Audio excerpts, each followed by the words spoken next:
breaking right now, and I need you to stop everything you are doing because what just happened in the last few hours is the single most explosive development of this entire 9-day war. Iran has chosen a new supreme leader, the 88-member Assembly of Experts, the clerical body that holds the constitutional power to pick who rules the Islamic Republic, has reached its decision. The man has been chosen. The votes have been cast, and yet his name has not been spoken out loud. Not on state television, not in an official announcement, not anywhere. Because the moment his name becomes public, Israel's defense minister has promised in an official statement to kill him, not a threat buried in a classified briefing, a public post on social media, a warning to the entire world. Any leader selected by Iran will be a certain target for assassination, no matter his name, no matter where he hides. Iran chose its new supreme leader in secret inside a bunker while bombs were still falling on throne. And the man they chose is the dead man's son. His name is Mojtaba Kami. He is 56 years old. He has never held elected office. He is not a senior cleric by traditional standards. He has spent his entire life operating in the shadows of his father's absolute power. And the IRGC, the Revolutionary Guards who control Iran's missiles, its military, its economy, and now apparently its political succession, forced him into that chair with bombs exploding outside and clerics being pressured over the phone to cast their votes. This is the most extraordinary political moment in the Middle East since 1979. And this is day 9. Let me give you the full picture because the details of how this happened are unlike anything in modern political history. Start with the mechanics of the succession. The Assembly of Experts has reached a majority consensus on Iran's next supreme leader. Assembly member Ayatollah Mohammad Mahdi confirmed the decision, though he noted that some obstacles still needed to be resolved before the official announcement could be made. A candidate was picked based on Kam's own advice that Iran's top leader should be hated by the enemy rather than praised by it. One senior cleric made a statement that cuts to the heart of what is happening here. He said of the chosen successor, "Even the great Satan has mentioned his name." Read that again. Iran looked at every candidate available to them. They looked at senior clerics with decades of religious authority. They looked at experienced political figures who have navigated the system for 30 years. And they chose the man that America had already publicly declared unacceptable. Trump said weeks ago that Mojtaba Kami was an unacceptable choice for him. Iran's response was to choose him. Anyway, that is not a concession. That is the most defiant political act possible from a government being bombed into rubble. Now, I want to explain who Mojtaba Kami actually is because most of America does not know this man, and they need to. Mojtaba Kami has long been considered one of the most influential figures inside Iran's ruling system. Despite rarely appearing in public or holding formal political office for years, he operated from within the office of the supreme leader, serving as a gatekeeper and power broker around his father. He has also effectively run the Supreme Leader's office for at least the past 2 decades and is widely seen as Ali Kham's closest confidant. Unlike his father, who was elevated in 1989 after years of clerical and political experience, Mojtaba has never held public office and is not a senior cleric. Yet his influence behind the scenes, his close ties to the Islamic Revolutionary Guard Corps, and the reported pressure exerted by the guards on the Assembly of Experts ensured his selection. Dr. Eric Mandel, director of the Middle East Political and Information Network, told Iran International that Mojtaba has long been a central but opaque figure in Thrawn's power structure. Mojtaba Kami, the son of former Supreme Leader Ali Kham, has long operated behind the scenes in Thrawn, building deep ties with the Islamic Revolutionary Guard Corps and consolidating influence within the regime's power structure. He is widely viewed as one of the architects of the regime's repression. And here is the detail that makes this succession historically unique and politically explosive inside Iran. The Islamic Republic has long criticized hereditary rule, portraying itself as a just alternative to monarchy. Yet, Mojtaba's succession represents precisely that, a dynastic handover. This contradiction is not lost on Iranians, many of whom see the move as undermining the revolution's founding principles. The government that overthrew a king and built its entire identity around rejecting monarchy just handed power from father to son in the middle of a war. The hypocrisy of that moment is not lost on the Iranian people. Now, let me tell you how the actual vote happened, because the process is as extraordinary as the result. Starting early on March 3rd, IRGC commanders pressured Assembly of Experts members to vote for Mojtaba Kham with repeated contacts and psychological and political pressure. A first electoral session was held online. Assembly leaders stated that the election had to be held quickly because of the war. Members described the atmosphere of the online meeting as unnatural. Those who presented arguments against Mojtaba Kham were given limited time to speak. Discussion was cut off, and a vote was held. Israel bombed Iran's Assembly of Experts as they were in a meeting to elect the next supreme leader. Let that sit for one moment. Israel bombed the building where the clerics were voting on who would lead Iran next. The bombs hit after the votes had been cast, but before the count was completed. This is not a metaphor. This is not a movie. This is what actually happened on day 5 of this war. Israel tried to kill the succession process itself. The IRGC is insisting on the swift appointment of the next leader of the Islamic Republic after Ali Kham's death. According to sources speaking on condition of anonymity, the remaining IRGC command structure is seeking to finalize the decision within the coming hours. Reports indicate that following the killing of Khamenei, disarray and confusion have intensified within the Islamic Republic's security and military structures.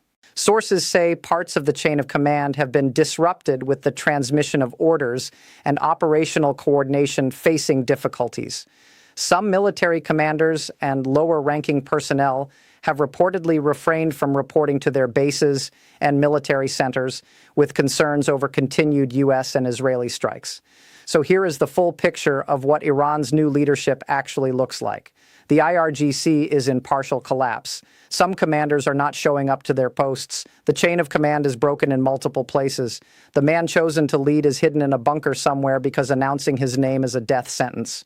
And the organization that forced his election is now running a war on Wave 29 while simultaneously trying to hold its own military structure together. Now let me give you Israel's response, because it is the most direct assassination threat made by a democracy against a sitting head of state in modern history. Israel's defense minister, Israel Katz, threatened to assassinate any Iranian leader picked to succeed Khamenei, any leader selected by the Iranian terror regime to continue leading the plan for Israel's destruction, threatening the United States, the free world, and countries in the region, and suppressing the Iranian people will be a certain target for assassination, no matter his name or where he hides, Katz said in a post on X. No matter his name, no matter where he hides. Israel is not saying it will consider targeting Iran's new leader. Israel is saying the decision is already made. The moment Mojtaba Kham is announced as supreme leader, he becomes the primary target of the most precise air force in the Middle East. His father is dead. His mother died of injuries from the same strike on March 2nd. The FAR's news agency announced that Kham's daughter, son-in-law, grandchild, and daughter-in-law were also killed in the original strikes. Mojtaba Kham watched his entire family get killed in one morning, and then the IRGC handed him the most dangerous job in the world. Now I want to explain why this succession crisis does not end this war. It may have just made it impossible to end quickly. Because here is the structural reality that nobody in Washington wants to say out loud. The tension between hardliners and reformists will not disappear with KA's death. Moments of succession tend to strengthen conservative and security-driven factions, at least initially. Any internal debate about the country's direction is likely happening quietly and within narrow elite circles rather than in public view. What that means in plain English is this. The IRGC chose Mojtaba specifically because he is their man. He has spent decades building relationships inside the guards. He is not going to negotiate with Washington. He is not going to accept Trump's unconditional surrender demand. He is the candidate of the people who are firing the missiles, and they just put him in the chair. Trump's position has not softened. He urged Iranians publicly to take over their own government. Trump said in a video on Truth Social, "When we are finished, take over your government. It will be yours to take. This will be probably your only chance for generations." He also called on the IRGC to lay down its weapons or face certain death. So Trump is telling the Iranian people to revolt while simultaneously bombing the country. And the IRGC's response to that is to install a new supreme leader who is their own creation and then launch Wave 29 of missile strikes. Trump is weighing whether to support armed groups seeking to overthrow Iran's ruling establishment.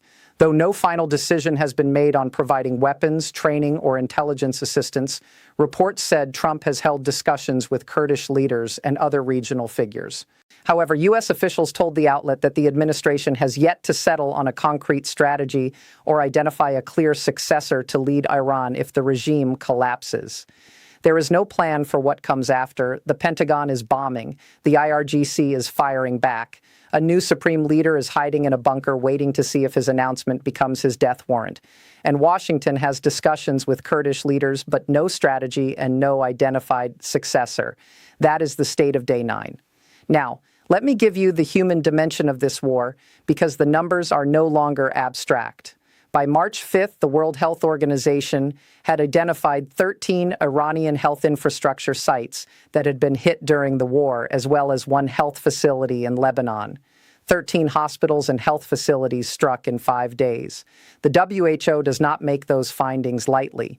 Those are documented strikes on buildings where sick and wounded people were being treated. Iran struck civilian infrastructure in Israel, Kuwait, the UAE, Oman, and Azerbaijan. Britain's Akrotiri and Dialia military base on Cyprus was struck by a drone. A British military base on European Union soil was struck by an Iranian drone. That has happened. That is confirmed. The war has physically touched European territory, and the implications of that have not been fully processed by any Western government yet. And then there is the Iranian street. When Qam died, something complicated and extraordinary happened. Many Iranian civilians went out to celebrate in the streets.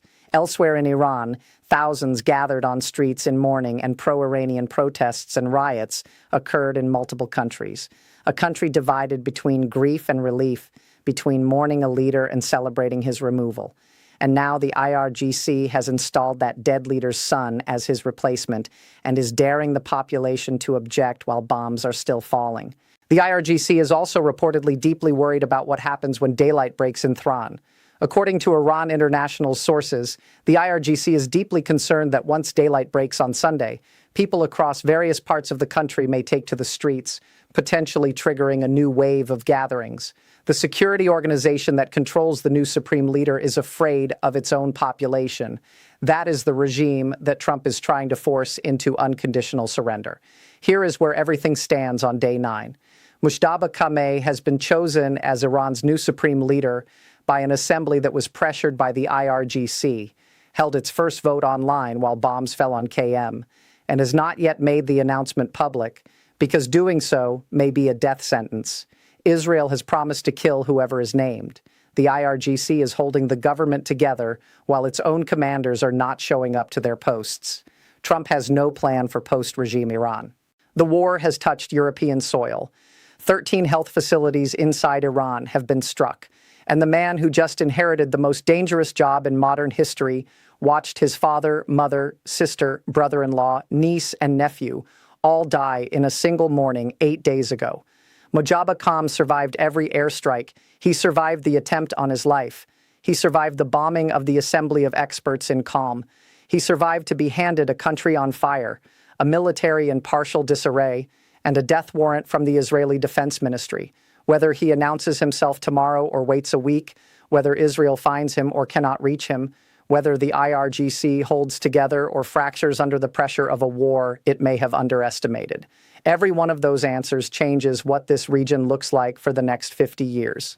The Islamic Republic began with a revolution that overthrew a king. It may end with a king's son on its throne. History does not lack for irony.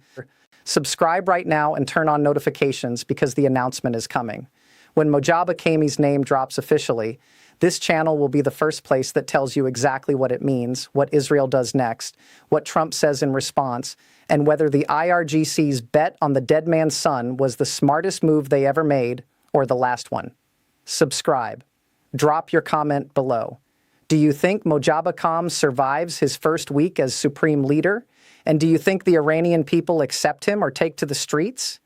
Tell me what you think.